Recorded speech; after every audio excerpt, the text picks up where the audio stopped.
Imagine a seguinte cena. Você está em um momento vulnerável, talvez celebrando uma vitória, talvez atravessando uma fase difícil. Um amigo se aproxima, oferece conselhos, estende a mão, parece estar ali por você. Os olhos dele mostram empatia, o tom de voz é calmo e tudo dentro de você quer acreditar que existe ali um laço verdadeiro. O problema é que, enquanto você se abre, enquanto compartilha seus bastidores, enquanto se mostra humano, ele está te estudando, calculando, observando onde pode entrar, onde pode se infiltrar, onde pode usar sua confiança a favor dele. Você já passou por algo assim? O mais perverso da traição não é a dor, não é o choque, é a constatação de que você confiou em quem estava apenas interpretando um papel. E o que mais te destrói não é o que o outro fez, é o que você deixou de ver. É aqui que Maquiavel entra como uma figura desconfortável e ao mesmo tempo libertadora. Ele não pede que você se torne frio, distante ou cruel. Ele não exige que você desconfie de todos, viva armado ou isole o coração. Mas ele insiste em algo que muitos não estão preparados para ouvir. O mundo não funciona com base em boas intenções. E quanto antes você parar de olhar para os outros com a inocência de quem projeta a própria honestidade neles, menos você vai sangrar por decepções evitáveis. Maquiavel não era cínico, ele era clínico. Observava a natureza humana como um cirurgião, sem ilusão, sem emoção, sem moralismo. Ele entendeu algo que muitos ainda evitam admitir, que a maioria das pessoas escolhe a conveniência em vez da verdade, a aparência em vez da essência, o que funciona em vez do que é certo. E quando você passa a enxergar isso com clareza, algo muda. Você não se torna insensível, você se torna estrategicamente lúcido. E é aqui que vem a virada. A traição nunca acontece de repente. Ela é construída nos bastidores. Ela se forma em silêncios, em pequenos desvios, em comentários soltos, em olhares que duram um segundo a mais.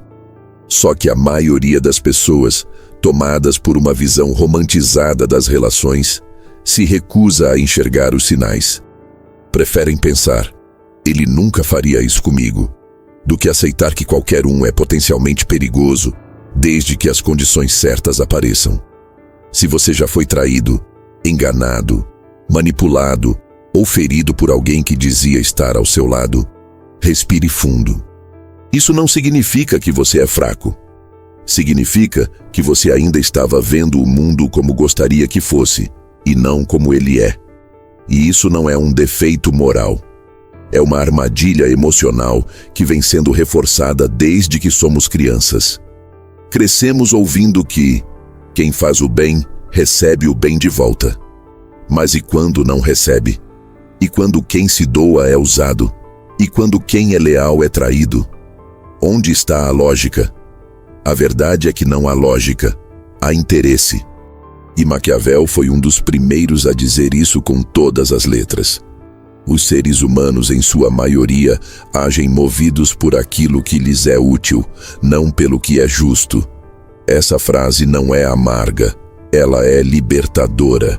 Porque a partir do momento em que você entende isso, você deixa de sofrer por ter sido usado e começa a mapear padrões. Você para de perguntar por que fizeram isso comigo e começa a pensar como eu permiti essa aproximação sem ver as intenções por trás do sorriso. É nesse ponto que tudo muda. A dor da traição não se resolve apenas com afastamento. Ela se dissolve com entendimento, com um tipo de clareza que ninguém ensina na escola, mas que a vida cobra com juros. E se você chegou até aqui nesse vídeo, é porque uma parte de você está pronta para abrir os olhos de verdade. Pronta para sair do campo da ingenuidade e entrar num território mais maduro, mais estratégico, onde você continua sendo bom, mas nunca mais será tolo. Aliás, se esse conteúdo já está fazendo sentido para você, se te fez lembrar de pessoas, situações ou decisões que merecem ser revistas com olhos mais atentos, esse é um ótimo momento para deixar o seu like e se inscrever no canal. Porque esse tipo de reflexão não é rasa, não é repetitiva e, principalmente, não é para todo mundo. Mas se você chegou até aqui, é porque você está entre os poucos que estão dispostos a enxergar o que a maioria prefere ignorar. E sabe qual é o detalhe mais cruel de tudo isso? É que os traidores mais perigosos não usam armas. Eles usam elogios. Eles te escutam com atenção. Eles celebram suas conquistas, mas por dentro estão com inveja. Eles te apoiam nos momentos difíceis, mas torcem para que você não levante rápido demais. Eles dizem, estou aqui para o que precisar, mas fazem questão de saber tudo o que você precisa, só para usar isso contra você lá na frente. E aí, quando a traição finalmente acontece, porque ela sempre dá sinais, mesmo que pequenos, você tem duas escolhas. Ou se fecha para o mundo e se torna tão duro quanto quem te feriu, ou você desenvolve algo muito mais poderoso, a capacidade de ler as intenções alheias antes que elas se manifestem por completo. Maquiavel dizia que é melhor ser temido do que amado, se não for possível ser ambos. Mas por trás dessa frase existe uma lição mais sutil. Quem desperta respeito impõe limites invisíveis. E a melhor forma de se proteger de um traidor é jamais parecer vulnerável a ponto de ele achar que pode te manipular. É por isso que, antes de tudo, você precisa parar de se iludir com a ideia de que todo mundo tem um bom coração. Não tem. Algumas pessoas são moldadas para disfarçar intenções. E quanto mais carismáticas forem, mais cuidado você deve ter. Mas atenção, não se trata de viver com medo. Trata-se de andar com os olhos abertos. Sabe aquela sensação de eu já devia ter percebido? Ela não aparece à toa. Ela é o eco da sua intuição sendo ignorada. Porque lá no fundo, você viu algo. Você sentiu algo. Mas escolheu não dar atenção. Porque preferiu manter a fantasia de que aquele amigo, aquele colega, aquele familiar jamais faria isso com você. Só que fez. E vai continuar fazendo. Até o dia em que você parar de interpretar a vida como um conto e começar a encará-la como um tabuleiro. A verdade é que viver como se o mundo fosse um lugar justo, onde todos agem com reciprocidade e ética, é uma receita certa para a dor. E não porque o mundo é mau, mas porque ele é complexo, movido por variáveis invisíveis, cheio de jogos que poucos admitem jogar. E aqueles que mais fingem ser puros, muitas vezes, são os que mais sabem blefar. Enxergar o mundo como ele é, significa aceitar que a traição não é exceção. Ela é uma possibilidade constante, que depende apenas do grau de vantagem percebida por quem se aproxima. E não há nada mais estratégico do que viver preparado para isso. Viver com os dois pés no chão, mesmo quando o coração quer voar. Mas ao desenvolver essa visão mais crua da realidade, uma nova pergunta começa a surgir. Se os hipócritas, os dissimulados e os falsos são tão comuns, como é que eles conseguem se infiltrar tão facilmente nas nossas vidas? Como conseguem conquistar confiança, admiração e até mesmo carinho? O que é que eles têm que os torna tão eficazes em nos enganar? E é nesse ponto que a conversa começa a ficar ainda mais perigosa e mais reveladora. Porque quando você entende por que os hipócritas sempre chegam primeiro, você também começa a aprender como neutralizá-los antes que seja tarde demais. Eles chegam com sorrisos, com discursos afiados, com frases prontas que parecem ter sido feitas sob medida para você. Sabem do que você gosta, do que você precisa, do que você teme. Em poucos minutos, criam uma conexão tão envolvente que parece destino. Só que não é. É cálculo. Quem domina a arte da hipocrisia não mente diretamente. Ele omite com perfeição. Ele diz o suficiente para você confiar, mas nunca o bastante para você conhecê-lo de verdade. Ele elogia em público, mas desdenha em privado. Ele finge humildade, mas vibra por dentro quando você tropeça. E o mais perigoso, ele sabe esperar. Você pode estar pensando, como alguém consegue ser assim? E a resposta pode ser mais desconfortável do que você imagina. A maioria dos hipócritas não se vê como hipócrita. Eles se veem como sobreviventes, como estrategistas, como pessoas que fazem o que é necessário para alcançar seus objetivos, mesmo que isso envolva mascarar a verdade, manipular sentimentos e arquitetar falsos vínculos. Para eles, a ética é maleável, o discurso é uma ferramenta e os sentimentos dos outros são oportunidades. Maquiavel, em sua frieza cirúrgica, já dizia que as pessoas julgam mais com os olhos do que com a mente. O que ele queria dizer com isso? Que a maioria das pessoas prefere a aparência da virtude do que a virtude real. Preferem se sentir bem do que pensar bem. E é exatamente por isso que os dissimulados se destacam. Porque eles aprenderam a dizer o que o outro quer ouvir, a se moldar ao ambiente, a parecer bons, mesmo quando seus atos caminham na direção oposta. E aqui entra uma revelação que pode doer. Os hipócritas chegam primeiro porque eles entendem o jogo social melhor do que os sinceros. O sincero diz o que pensa. O hipócrita diz o que o outro quer pensar. O sincero mostra quem é. O hipócrita mostra quem você gostaria que ele fosse. O sincero corre o risco de ser rejeitado. O hipócrita nunca se expõe de verdade. Ele analisa, ele observa, ele se adapta. E por isso, ele vence no início. Mas apenas no início, porque a máscara sempre escorrega. Sempre. A pergunta é, quando ela cair, o quanto você já terá investido nessa pessoa? É exatamente por isso que a maioria das traições não é uma surpresa para quem estava atento desde o começo. Os sinais estavam lá, disfarçados, mas presentes. Pequenos desvios de caráter que foram ignorados porque a simpatia era grande demais, porque o apoio era conveniente demais, porque a ideia de finalmente ter encontrado alguém confiável era boa demais para ser questionada. Mas precisa ser dito. A hipocrisia só se sustenta porque o mundo, em sua maior parte, prefere o conforto da ilusão ao incômodo da verdade. E esse é o solo perfeito para que os dissimulados prosperem. Quanto mais as pessoas rejeitam o realismo, mais se tornam presas fáceis para os farsantes. Maquiavel sabia disso. Ele via os jogos de poder acontecendo não só nos castelos e palácios, mas nas conversas de corredor, nos jantares silenciosos, nos apertos de mão longos demais. E isso não mudou, só se sofisticou. Hoje, os hipócritas têm redes sociais, sabem construir imagem, sabem quais palavras usar para soar virtuosos, vítimas ou visionários. Eles têm frases prontas, vídeos motivacionais e até discursos sobre empatia.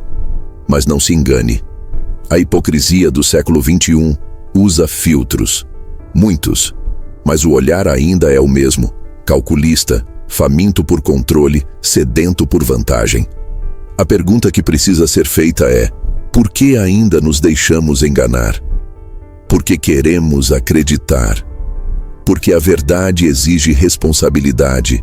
Porque enxergar a máscara do outro obriga você a lidar com a própria carência.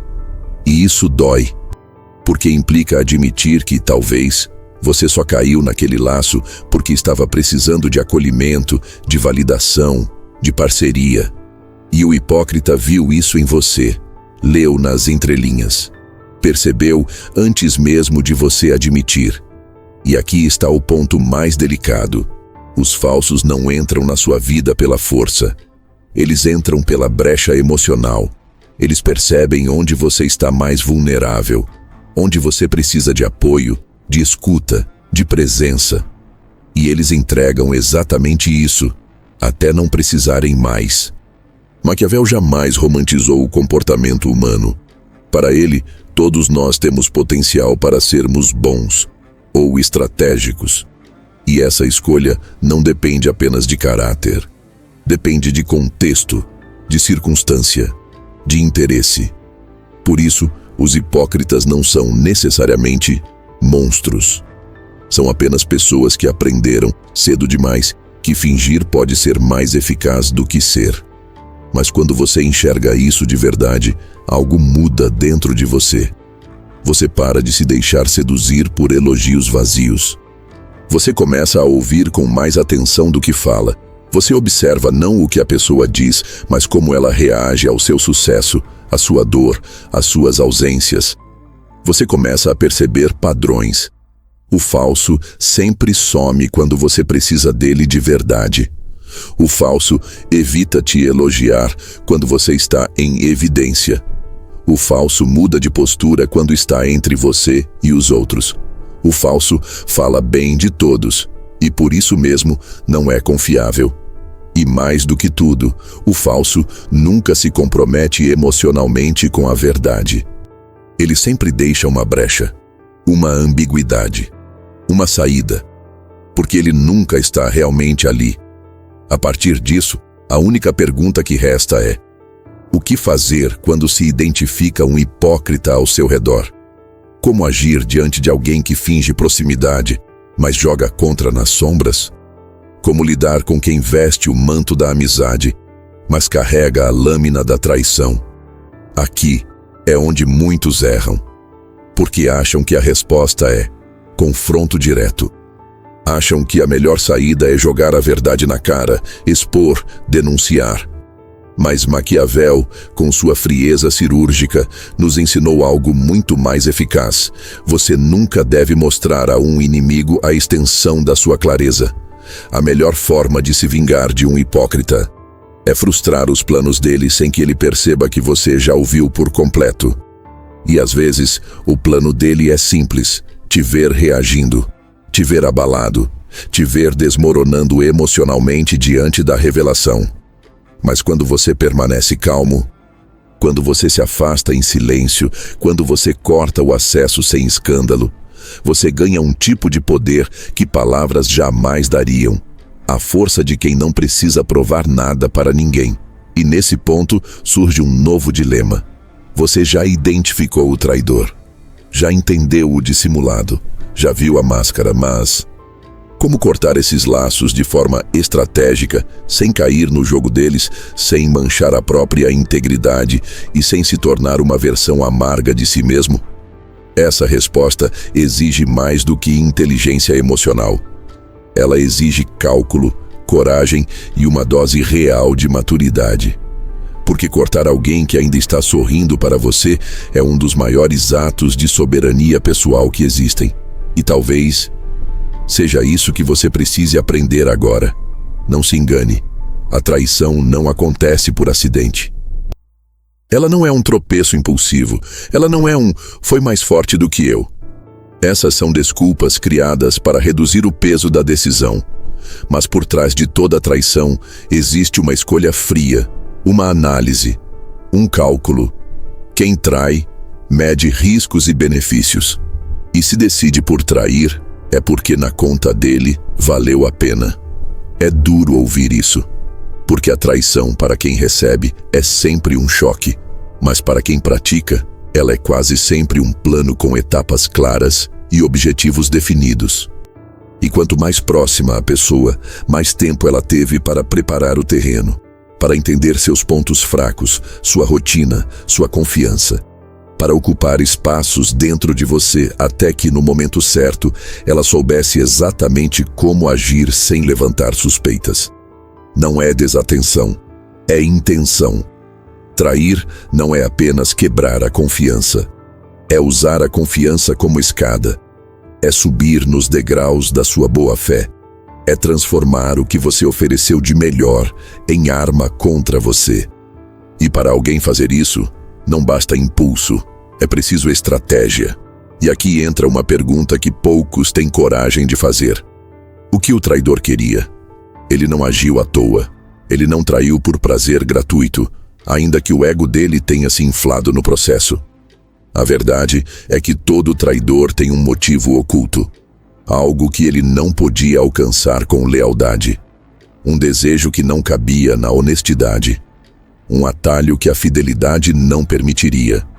Às vezes é inveja, às vezes é poder, às vezes é simples vaidade, mas sempre existe uma vantagem por trás do golpe. E se você nunca parou para pensar nisso, talvez ainda esteja enxergando a traição como um drama e não como uma jogada. Maquiavel, que estudava o poder como um cientista observa bactérias, entendia a traição como um recurso político, um método de tomada de vantagem. E quanto mais próxima a relação, mais poderosa a traição pode ser, justamente porque ela exige confiança acumulada. Não é à toa que os maiores golpes da história, tanto em reinos quanto em empresas ou relações pessoais, vieram de dentro. De quem era íntimo, de quem tinha acesso. Mas o que diferencia um traidor comum de um traidor perigoso? A resposta está na antecipação. O traidor perigoso não espera a oportunidade aparecer. Ele cria a oportunidade. Ele provoca situações, planta dúvidas, instiga conflitos. Ele gera o ambiente ideal para que você baixe a guarda e ele possa agir. Às vezes, ele até se faz de vítima antes. Reclama da sua ausência, questiona sua liderança, semeia incômodos nos bastidores, fingindo querer o bem. E quando tudo finalmente desmorona, ele surge como se fosse apenas um coadjuvante afetado pelas circunstâncias.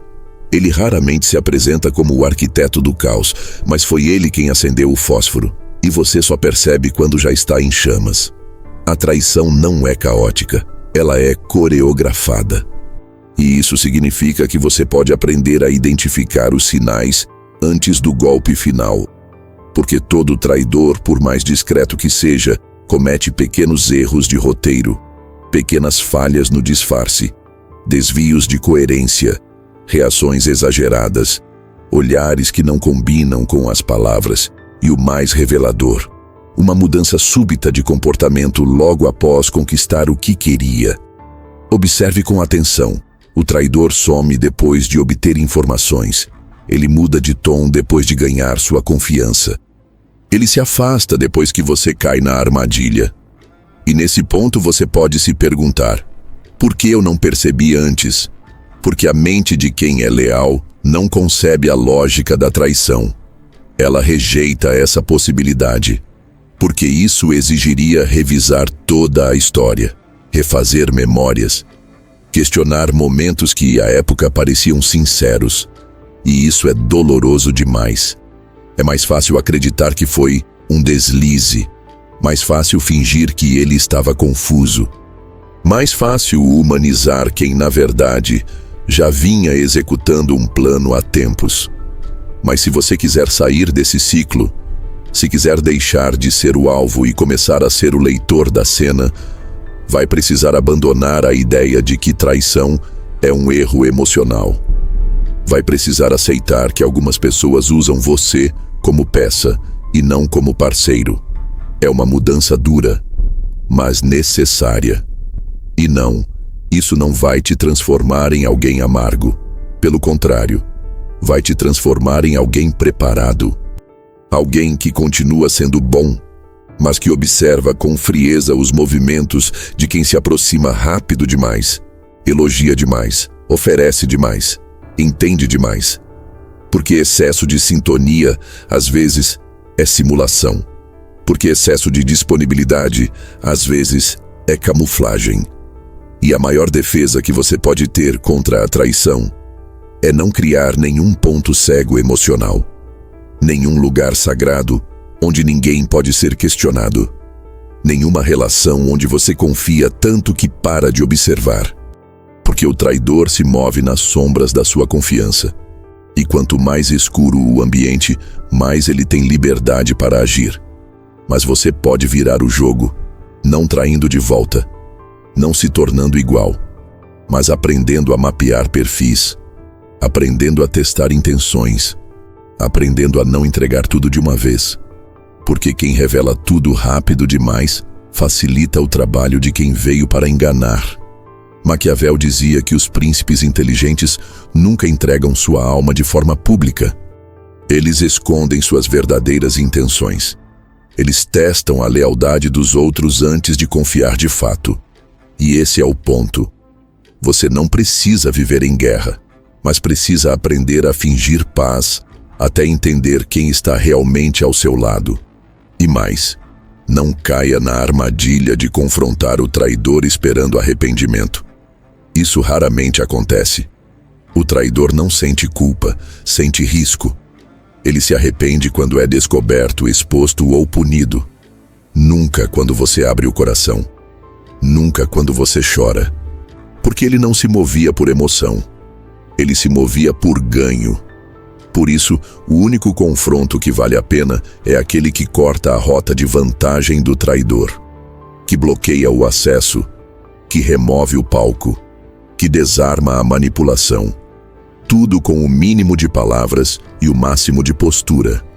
E aqui chegamos num dos atos mais decisivos de quem quer sair da posição de vítima e entrar no papel de estrategista da própria vida. Aprender a se proteger sem se fechar. Aprender a confiar sem se entregar por completo. Aprender a sentir sem se tornar cego. Porque não existe vitória mais silenciosa e mais eficaz do que frustrar completamente alguém que te traiu, sem que ele entenda como você ficou tão frio, tão distante, tão blindado. E esse tipo de força só nasce quando você finalmente entende. A traição nunca foi um acidente. Foi uma estratégia. E agora, você tem a sua. Você já percebeu como, depois de uma traição, surge quase que automaticamente um instinto de fechamento? Como se a dor do golpe criasse uma couraça ao redor do coração. É uma defesa natural. O problema é que essa defesa, quando não é consciente, vira prisão. A pessoa que foi traída demais passa a duvidar de todos. A que foi manipulada demais começa a afastar até quem realmente quer ajudar. E o que era para ser proteção vira isolamento, vira solidão, vira desconfiança crônica. Só que aqui está o ponto crucial. Proteger-se não é o mesmo que se fechar. Você pode sim desenvolver uma espécie de radar, uma clareza estratégica, um olhar mais apurado sobre as pessoas. Mas esse olhar precisa vir acompanhado de inteligência emocional e não de medo. Porque quem se protege por medo se retrai. Quem se protege com inteligência expande a consciência. E é aqui que Maquiavel se conecta de novo com o presente. Ele nunca sugeriu que devêssemos viver em constante guerra com o mundo. O que ele propunha era algo muito mais sofisticado. Uma convivência estratégica com o imprevisível. Um tipo de atenção que não paralisa, mas fortalece. Que não afasta, mas seleciona. Que não elimina os vínculos, mas calibra o nível de entrega. Mas como isso funciona na prática? A primeira regra da proteção emocional estratégica é simples. Observe mais do que fala. Pessoas manipuladoras revelam muito sobre si mesmas quando você oferece silêncio. Quando você escuta mais do que tenta se explicar. Quando você faz perguntas abertas, mas não entrega suas respostas com facilidade. Isso não significa jogar com os outros. Significa respeitar o tempo das relações. Porque confiança verdadeira não se dá. Se constrói aos poucos, com testes e observação. A segunda regra: proteja suas informações sensíveis. A maioria dos traidores age com base no que você mesmo revelou. Dores, inseguranças, medos, histórias mal resolvidas. Tudo isso vira munição nas mãos erradas. A grande armadilha das relações aceleradas é a intimidade precoce. Aquela necessidade de se sentir conectado rapidamente, de abrir o coração para alguém que ainda nem mostrou quem é. E isso quase sempre termina mal, porque a pressa em confiar é irmã da frustração. E todo traidor conta com isso, que você precise mais da relação do que ele. que você queira tanto ser ouvido, acolhido, compreendido, que entregue sem perceber as chaves da própria vulnerabilidade. A terceira regra: testes discretos de lealdade. Não se trata de armar ciladas, mas de observar reações.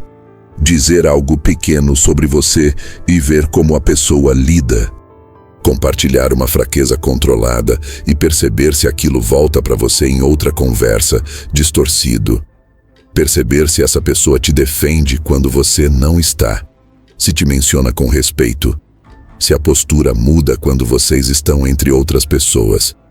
Essas pequenas verificações mostram mais sobre alguém do que 1000 declarações de amizade.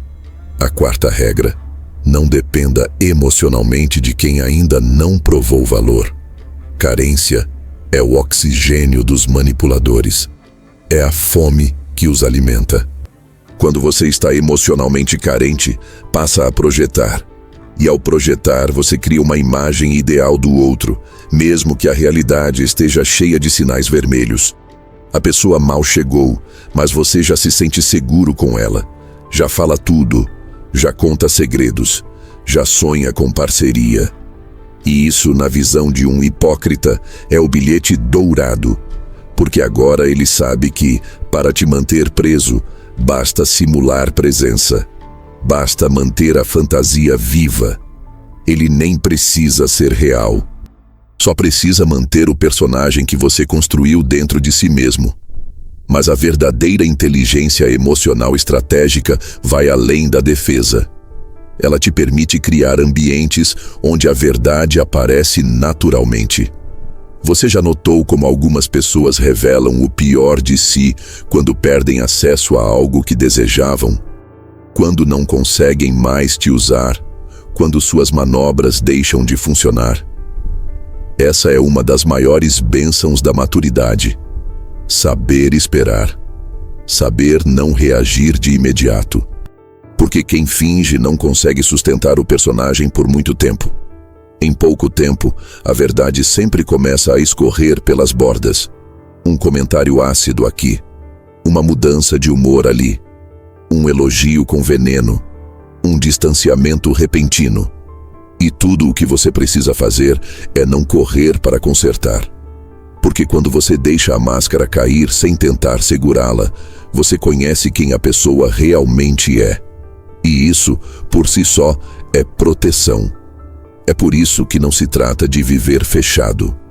Se trata de viver seletivo, de oferecer acesso em camadas, de observar o tempo como filtro, de deixar que as máscaras se dissolvam sozinhas, sem precisar confrontar, acusar ou forçar a verdade.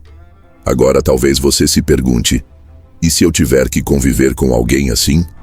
E se for alguém da família, do trabalho, do meu círculo social?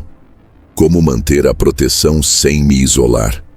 A resposta é: dê presença sem dar intimidade.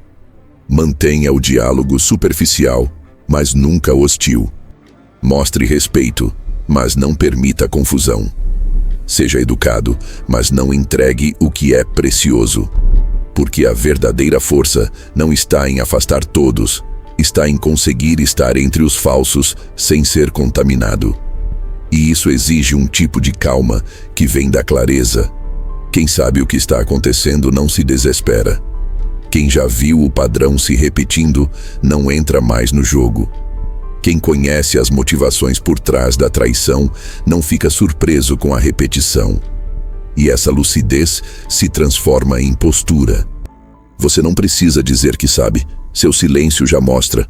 Você não precisa confrontar. Sua ausência emocional já comunica. Você não precisa expor. O próprio traidor, ao perceber que perdeu o controle, se revela sozinho.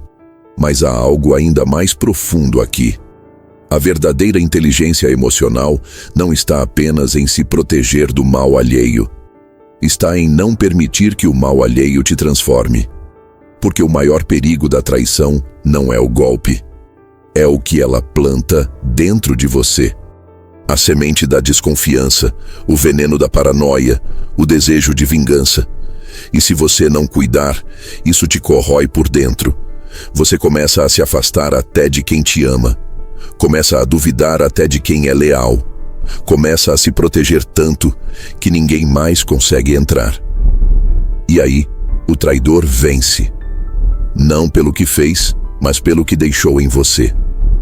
Por isso, proteger-se de forma inteligente é também um ato de preservação da sua essência. É manter o coração íntegro, mesmo quando os ataques são sujos. É seguir enxergando com clareza, mas sem amargura. É continuar firme, mas sem se tornar pedra. Porque a pedra não sente dor, mas também não sente amor. E não é isso que você quer. A dor que te despertou não pode ser a mesma que vai te paralisar. E quando você alcança esse ponto, algo dentro de você muda para sempre. Você para de se preocupar com quem chega, para de sofrer por quem saiu e começa a escolher com frieza quem permanece. E nesse momento, talvez você perceba algo ainda mais libertador, que às vezes o gesto mais nobre, mais inteligente e mais poderoso que você pode fazer diante de um falso amigo não é gritar, não é discutir, não é provar nada. É simplesmente cortar, sem drama, sem aviso, sem deixar rastros. Há momentos na vida em que o silêncio tem mais força do que qualquer palavra. E há pessoas que não merecem uma explicação, uma discussão, um último diálogo, apenas o corte seco, direto e definitivo. Porque enquanto você está tentando entender o porquê, tentando ser justo, tentando ser didático, o falso amigo está apenas se aproveitando da sua hesitação. O erro mais comum e o mais emocionalmente custoso é tentar resgatar alguém que já provou com atitudes que não têm mais espaço na sua vida. O desejo de confronto, muitas vezes, nasce de uma expectativa infantil, a de que, ao confrontar, o outro vá reconhecer o erro, pedir desculpas, mostrar arrependimento e talvez até mudar. Mas isso raramente acontece. O falso amigo não se comove com verdades. Ele se incomoda com limites. E é exatamente por isso que cortar é mais nobre do que confrontar. Porque o corte não exige o outro. Não depende do entendimento dele, da consciência dele, da maturidade dele. O corte é um gesto unilateral de soberania. É você dizendo, com ações, que não vai mais financiar o teatro de quem só estava no palco da sua vida por conveniência. Mas esse tipo de decisão exige clareza. Porque o falso amigo, ao perceber que você começou a enxergar, vai tentar te confundir. Vai se fazer de ofendido, de mal compreendido, de injustiçado. Ele não vai pedir perdão, vai pedir explicação. Vai dizer que você mudou. Vai tentar inverter os papéis. E se você cair nessa armadilha, começa uma dança emocional que pode durar anos. Um ciclo de aproximação, ruptura, desculpas manipuladas, reconexão superficial e nova decepção. Quantas vezes você já viveu isso? O falso amigo não te trai de uma vez. Ele te desgasta lentamente. Ele mina sua energia, te coloca para baixo com ironias disfarçadas de brincadeiras, te sabota com elogios enviesados, te enfraquece com comparações silenciosas. E quando você começa a se afastar, ele finge surpresa. Ele age como se não tivesse feito nada. Porque para ele, nada do que fez foi explícito, mas para você, foi mortal. Maquiavel, que compreendia com perfeição os jogos de vaidade e manipulação, diria que os falsos aliados são mais perigosos que os inimigos declarados. Porque o inimigo te ataca de frente. Você se prepara, se defende, reage. Mas o falso amigo se infiltra. Ele te conhece. Ele sabe seus momentos frágeis. Ele sabe exatamente como parecer presente, enquanto cava aos poucos a sua base emocional. E o que ele mais teme é o seu despertar. Porque enquanto você está cego, você é útil. Mas quando você enxerga, você se torna imprevisível. E nada ameaça mais um manipulador do que alguém que já não reage como antes. Alguém que não cai nas mesmas palavras, que não se abala com chantagens emocionais, que não busca mais o confronto, apenas se retira, sem aviso, sem escândalo, sem retorno.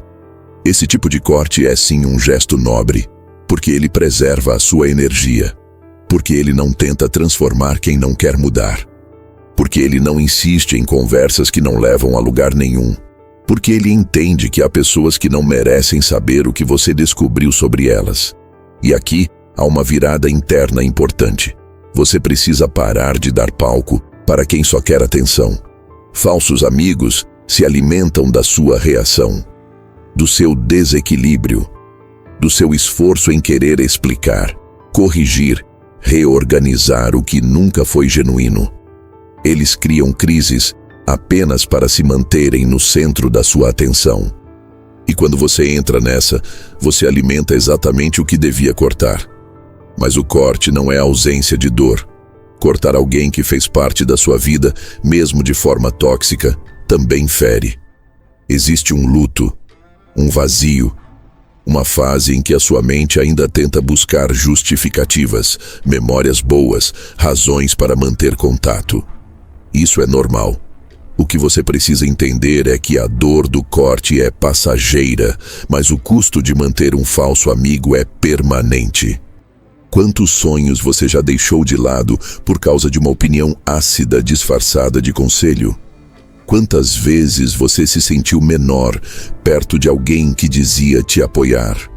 Quantas conquistas você hesitou em celebrar porque sabia que aquela pessoa não suportaria te ver crescendo?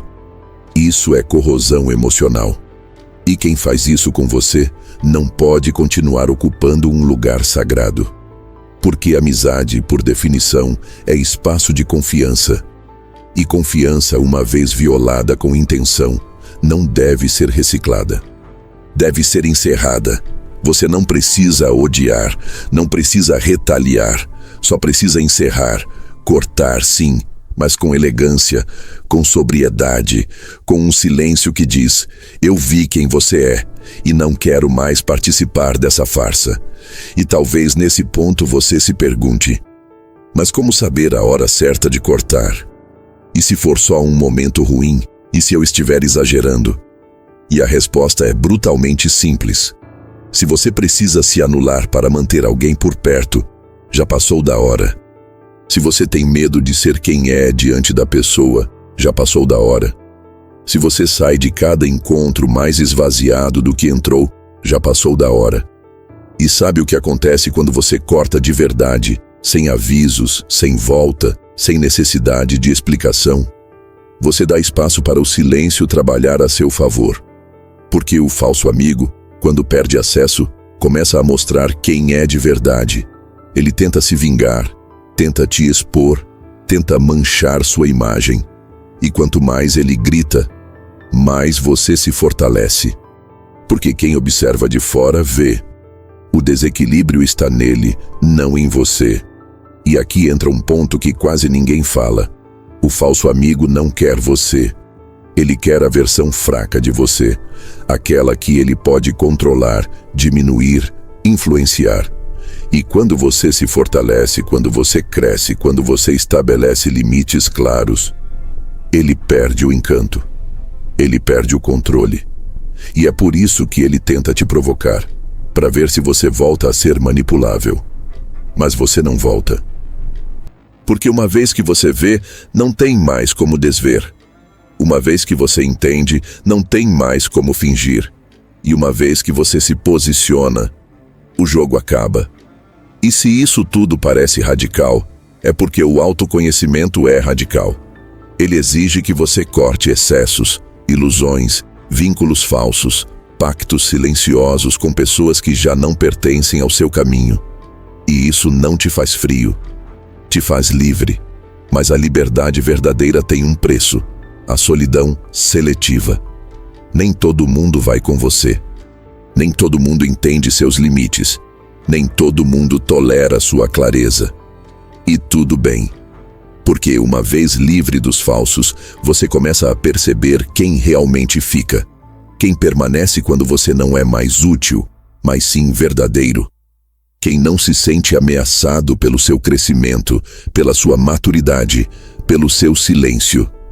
E essas pessoas, Você vai reconhecer na forma como elas reagem à sua ausência, no que elas dizem quando você está distante, no respeito com que tratam seu espaço. E é aí que surge uma nova questão. E quando o corte não basta? Quando o falso não recua? Quando ele tenta retaliar? Quando ele expõe? Quando ele quer guerra? É nesse momento que você precisa ir além do corte. Precisa aprender a revidar, mas com elegância. Nem toda guerra se vence com barulho. Algumas batalhas são decididas no silêncio, na forma como você se recolhe, observa, calcula e só depois age. Porque revidar não é reagir. Revidar é escolher como, quando e se vale a pena devolver. E, acima de tudo, de que forma devolver sem perder o que você construiu em si mesmo. A maioria das pessoas, ao ser traída ou exposta, age no calor do impulso. Escreve mensagens longas, confronta publicamente, grita, se desespera, tenta provar que tem razão e é compreensível. A dor quer ter voz, o ego quer se defender. Mas Maquiavel nos oferece outro caminho. Um caminho mais inteligente, mais frio e infinitamente mais poderoso, a vingança estratégica. Mas antes que você rejeite essa ideia achando que se trata de algo negativo, cruel ou violento, é preciso redefinir o conceito. Vingança, aqui, não é destruir o outro. É recolocar as peças no lugar sem dizer uma palavra. É interromper o fluxo de vantagem que o outro tinha sobre você. É desmontar a estrutura que permitia o jogo da manipulação. E isso se faz com cálculo, com elegância, com controle. O primeiro passo é entender que você não precisa devolver na mesma moeda. Porque a moeda do traidor é suja, é pequena, é movida por carência e mesquinharia. Você não precisa entrar no mesmo campo para vencê-lo. Você precisa tirar o jogo das mãos dele. E isso começa com uma decisão silenciosa: não alimentar o conflito. A ausência de reação muitas vezes é mais dolorosa para o manipulador do que qualquer ataque, porque ele precisa da sua resposta para justificar a própria narrativa. Ele precisa te ver descontrolado para convencer os outros, e a si mesmo, de que o problema está em você. Mas quando você se recolhe, se cala e continua crescendo, ele entra em colapso. Revidar com elegância é mostrar, com atitudes, que você não precisa se justificar para quem já decidiu te distorcer. E, ao mesmo tempo, é assumir o protagonismo da sua própria justiça. Porque justiça, na prática, é restabelecer equilíbrio. E o equilíbrio só é retomado quando você deixa de gastar energia com quem já foi diagnosticado como perda. Quando você devolve o golpe, não com violência, mas com estratégia. E a maior de todas as estratégias é ser aquilo que o outro jamais imaginou que você seria depois da traição. Calmo, firme e absolutamente inatingível. Você não precisa expor. Você não precisa se explicar. Você precisa agir com coerência. E coerência é um soco no estômago de quem vive de disfarce. Porque o hipócrita sobrevive da inconsistência dos outros. Ele precisa de brechas. Ele precisa que você perca o controle. Ele precisa que você se iguale para justificar o próprio veneno. Mas quando você não se contamina, ele desmorona por dentro. Revidar com elegância também significa escolher seus campos de batalha. Nem toda ofensa merece resposta. Nem toda provocação merece atenção. Há momentos em que o verdadeiro contra-ataque é seguir em paz. Porque nada desarma mais um traidor do que ver você prosperando, crescendo, rindo. Sem ele, sem ressentimento, sem necessidade de citar nomes, sem energia desperdiçada em confrontos desnecessários. Mas em certos casos, o corte e o silêncio não bastam. Às vezes, o traidor se torna ativo. Tenta destruir sua reputação, espalha mentiras, tenta te sabotar nos bastidores. E aí sim, o jogo muda. E Maquiavel seria o primeiro a dizer: quem quer paz deve estar preparado para a guerra. Mas, de novo, guerra não significa gritaria. Significa preparação. Significa documentos guardados, provas reunidas, informações mapeadas. Significa saber onde e como tocar, se necessário. Porque quando você domina os bastidores, não precisa levantar a voz. Você só precisa estar pronto para o movimento certo, na hora certa, com a precisão de quem não luta por raiva, mas por ordem. E o mais fascinante desse processo é que você descobre um novo tipo de poder pessoal. Um poder que não grita, que não se exibe, que não depende da derrota do outro para se fortalecer. Você passa a agir com um novo tipo de presença. Uma presença que impõe respeito sem pedir. Uma postura que fala por si. Um silêncio que pesa mais do que qualquer resposta. E isso não é arrogância. Isso é consequência da dor bem metabolizada. É o que nasce quando você escolhe não ser a vítima, nem o vilão, mas o autor da própria história.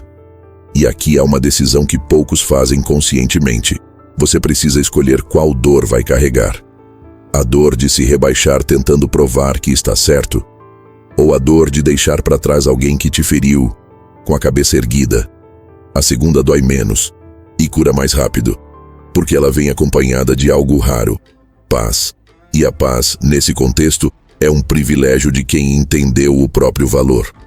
De quem percebeu que revidar não é sempre sobre derrubar o outro, mas sobre se colocar de pé, com firmeza, no próprio lugar, sem rastejar, sem mendigar explicações, sem precisar da última palavra. E, em alguns casos, o revidar mais elegante é sumir da narrativa do traidor.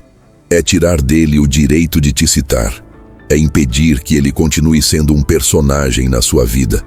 É desaparecer sem aviso e deixar o eco da sua ausência ser mais barulhento do que qualquer confronto jamais seria. E talvez nesse momento você perceba algo ainda mais profundo, que o verdadeiro poder não está em punir, mas em tornar-se inacessível.